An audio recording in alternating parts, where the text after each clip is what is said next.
दोस्तों, आज के अपने इस वीडियो में मैं आपको जो घटना सुनाने वाला हूँ वो घटना मैंने रेडिट से ली है। और ये रेडिट यूज़र ने अपना नाम उस स्टोरी में मेंशन नहीं किया था, जिस वजह से मैं इस कहानी को एक काल्पनिक नाम लेके सुनाऊंगा। मैं इस कहानी में काल्पनिक नाम रखूँगा एडम, और आगे की घटना मैं आपको एडम के पॉइंट ऑफ व्यू से सुनाऊंगा।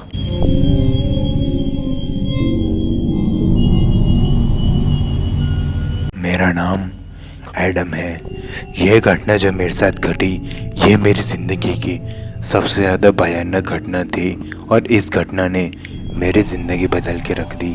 और ये घटना आज के समय में भी जब मुझे याद आती है तो मेरा रोंग रोंग काँप उठता है। लेकिन हैरानी की बात है कि ये घटना मैंने बहुत लोगों को बताई, लेकिन उन्हें मुझ पर यकीन ही नहीं होता। इसलिए आज ये स्टोरी मैं आपको सुनाने जा रहा हूँ। अब आप मुझे बताइए कि ये स्टोरी रियल है या फेक। ये घटना घटी थी मेरे दादाजी के घर में। मेरे दादाजी का घर मेरे घर से केवल 500 मीटर की दूरी पर बना हुआ था, लेकिन दादाजी तब इस दुनिया से गुजर गए और उसके बाद उनका घर वीरान रह गया। करीब 10 साल बाद मुझे पापा ने कहा कि मैं दादाजी का घर जाके चेक करूं, और अगर वहाँ गंदगी हो तो उसे भी साफ़ करवा दूं। मैं बचपन में दादाजी के घर जाया करता था, और जब भी मैं वहाँ जाता था तो मुझे कुछ पैरानॉर्मल एक्टिविटीज़ का सामना करना पड़ता था। जैसे कि दादा कभी कभी न जाने किससे बात किया करते थे, और कभी कभी मुझे तो ऐसा लगता था मानो इस घर में मैं और दादाजी ही नहीं बल्कि और भी बहुत लोग मौजूद हैं। खैर, वो मेरा वहम था या नहीं मुझे नहीं पता, लेकिन जब मेरे पापा ने मुझे कहा कि मैं वहाँ जाऊँ और उस घर की साफ़ सफाई करूँ, तो मैं उस घर में गया।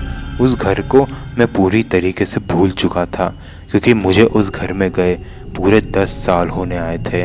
इसलिए मैं उस घर में गया और वहाँ का हाल देखकर मुझे यकीन हो गया कि ये घर को साफ़ करने में कम से कम 10 दिन लग जाएंगे। इसलिए सबसे पहले मैंने कारीगरों से दादाजी का रूम साफ़ करवाया, और दादाजी का रूम साफ़ करने में 2 दिन लग गए।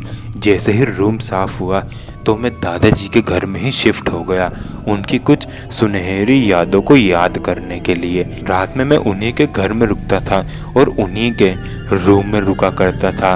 रात को जब मैं वहाँ रुकता था तो बहुत ही ज़्यादा हैरानी की बात है कि वहाँ पर केवल एक बिस्तर होना चाहिए, लेकिन दादाजी के रूम में 5-5 बिस्तर मौजूद थे। ऐसा क्यों था मुझे नहीं पता, लेकिन मैंने इस बात पर ध्यान नहीं दिया और मैं चुपचाप सोने चला गया। और फिर आधी रात को करीब 2 या 2:30 बजे होंगे, मुझे दादाजी के घर में ही ऊपर वाले फ्लोर से किसी के बातें करने की और फुसफुसाने की आवाज़ें आने लगी।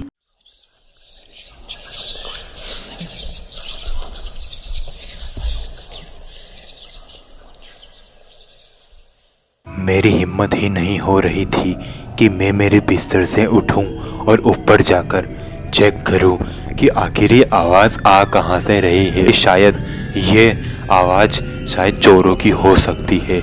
इसलिए मैंने मेरे हाथ में एक डंडा उठाया और फ़ोन की टॉर्च जलाकर ऊपर जाने लगा। ऊपर वाले फ्लोर पर 3 कमरे मौजूद थे और उन 3 कमरों में ताला लगा हुआ था। उसी में से एक कमरे में से वो आवाज़ आ रही थी। वो विस्परिंग की आवाज़ अभी भी मेरे कानों में टकरा रही थी। और फिर मैंने एक आवाज़ लगाई कि अंदर जो कोई भी है यहाँ से भाग जाओ, नहीं तो मैं पुलिस को बुला लूँगा। फिर अंदर से एक आवाज़ बाहर आई, और वो आवाज़ ये थी कि इसे नहीं पता कि हम अंदर हैं, आवाज़ बिल्कुल भी मत करना। ये आवाज़ क्लियरली मैंने सुनी थी, और जैसे ही ये आवाज़ मैंने सुनी तो मैंने एक पाँव उस दरवाजे पर मार दिया, जिसके वजह से वो दरवाज़ा थोड़ा सा तड़क गया। क्योंकि जैसे ही मैंने आपको पहले बताया था कि ये दादाजी का घर बहुत ही ज़्यादा पुराना था, जिस वजह से उसकी लकड़ियाँ भी बहुत ही ज़्यादा घिस चुकी थी और कमज़ोर हो चुकी थी। और इसीलिए मैंने जैसे ही एक पाँव उस पर मारा तो वो नीचे टूट गया और मैंने उसके अंदर हाथ डाल के चटकनी जो थी उसको खोल दिया, क्योंकि दरवाज़ा अंदर की तरफ से बंद था। जैसे ही मैं अंदर दाखिल हुआ तो मैंने देखा कि वहाँ पर भी उसी तरीके के बेड पड़े हुए थे जो मेरे वाले बिस्तर पर पड़े थे। ऐसा क्यों था मुझे नहीं पता, लेकिन जब मैंने उस कमरे को ध्यान से देखा तो मुझे वहाँ पर कोई भी नहीं मिला। और उसी वक्त जब मैं वो कमरा चेक कर रहा था तो मुझे नीचे वाले फ्लोर से किसी के ठक ठक करने की आवाज़ें आने लगी। जब मैं नीचे गया तो वो आवाज़ें मुझे घर के पीछे से आने लगी, और जब मैं घर के पीछे गया तो वापस से मुझे उसी कमरे में से किसी के चीखने चिल्लाने की आवाज़ें आने लगी। वो चीखने चिल्लाने की आवाज़ें सुनकर ऐसा लग रहा था मानो 3-4 लोग मिलकर चिल्ला रहे हों।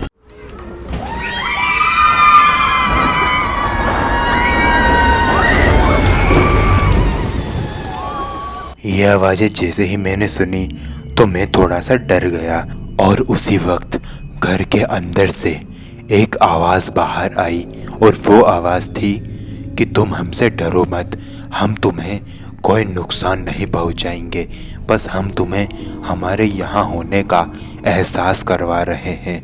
मैंने उनसे सामने से सवाल पूछा कि तुम कौन हो और इस घर में क्या कर रहे हो, तो सामने से जवाब आया कि मैं अकेला नहीं हूँ, मेरे साथ 4 और लोग हैं और हम तुम्हारे दादाजी के दोस्त हैं, लेकिन हम जिंदा नहीं हैं, हम मर चुके हैं। और इस घर में हमारे साथ साथ तुम्हारे दादाजी की आत्मा भी रहती है, और हम नहीं चाहते कि ये घर बिके।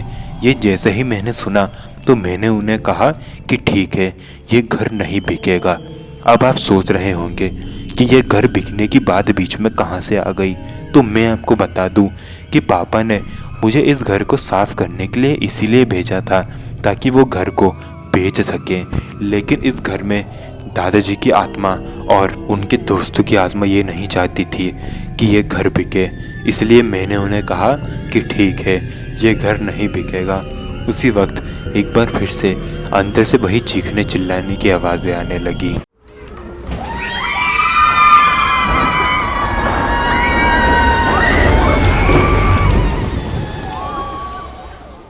मेरा मन कर रहा था कि मैं पापा को फ़ोन करके इस घर की सारी सच्चाई बता दूं, लेकिन वो रात का टाइम था, इसलिए मैंने सोचा कि कल सुबह जब होगी तो पापा को इस घर की सच्चाई बता दूंगा। रात में डिस्टर्ब क्यों करना, इसलिए मैंने सुबह होने का इंतज़ार किया। सुबह होते ही लंच के टाइम पे मैंने पिछले रात की सारी घटना मेरे पापा को बता दी। तो मेरे पापा ने कहा कि क्या तुम सच कह रहे हो? तो मैंने उन्हें कहा कि हाँ, उस घर में अभी भी दादाजी की और उनकी दोस्तों की आत्माएं घूमती हैं और वो नहीं चाहती कि ये घर बिके, इसलिए हमें ये घर नहीं बेचना चाहिए। मेरे पापा ने मेरी बात सुनी। थोड़ी देर बाद उन्होंने मुझे कहा कि एक बार दादाजी ने उन्हें कहा था कि इस घर को मत बेचना, लेकिन वो इस बात को भूल चुके थे और इस घर को बेचने जा रहे थे। अच्छा हुआ जो ये घटना मेरे साथ घटी और पापा ने इस घर के बेचने का विचार छोड़ दिया। आज भी वो घर उसी जगह मौजूद है और हमने उसे नहीं बेचा है, और आज भी उस घर में दादाजी की और उनकी दोस्तों की आत्मा निवास करती है और हमेशा अपने होने का एहसास मुझे करवाती रहती है। और ये घटना ने मुझे भूतों पर यकीन करने पर भी मजबूर कर दिया और भूतों को लेकर मेरी ज़िंदगी पूरी तरह से बदल गई।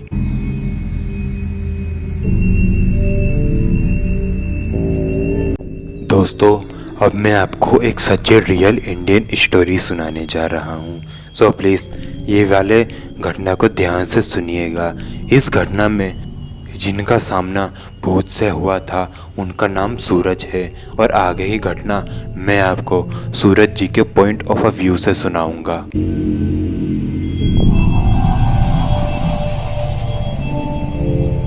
मेरा नाम सूरज है। यह घटना मेरे साथ 2017 में घटी थी। 2017 में मेरी 12th पूरी हुई थी और मैं मेरे कॉलेज के फर्स्ट ईयर में पहुंच चुका था। मैं मेरे गांव में ही रहा करता था और मेरे गांव में एक खेत मौजूद था जिसमें एक छोटा सा फार्म हाउस जैसा एक जगह बनी हुई थी और उस जगह पर मैं रोज़ जाया करता था अपनी बाइक लेकर रात के समय में सिगरेट पीने के लिए। मेरी बहुत ही ज़्यादा बुरी लत लग चुकी थी सिगरेट की और मैं रोज़ रात को अपने उसी फार्म हाउस के पास में जाया करता था सिगरेट पीने के लिए। मेरी सिगरेट की इस आदत को मेरे घर वालों को नहीं पता था और मैं चाहता भी नहीं था कि उन्हें पता चले, क्योंकि उस वजह से उन्हें दुख लग सकता था और वो मेरे ऊपर भी बहुत ज़्यादा गुस्सा कर सकते थे।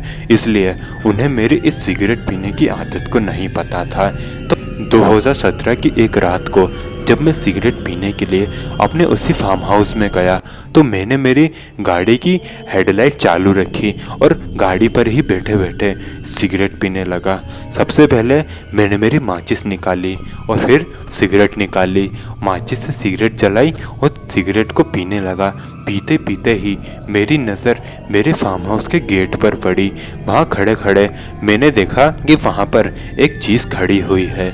मैं उसे ध्यान से नहीं देख पा रहा था, लेकिन मुझे इतना ज़रूर पता चल रहा था कि वहाँ पर कोई खड़ा ज़रूर है और उसे देखने के लिए मैंने मेरी बाइक की हेडलाइट को उस तरफ मोड़ दिया। और जैसे ही मैंने मेरे बाइक की हेडलाइट को उस तरफ मोड़ा तो मैंने देखा कि एक बहुत ही लंबा काला सा साया खड़ा हुआ है जो सीधा मुझे ही देख रहा है। उस साये की हाथ नहीं थे और पैर भी मौजूद नहीं थे। वो हवा में खड़ा था और उसकी वो लाल लाल आंखें सीधा मुझे ही देख रही थी। उसे जैसे ही मैंने देखा तो मेरे खून सूख गया।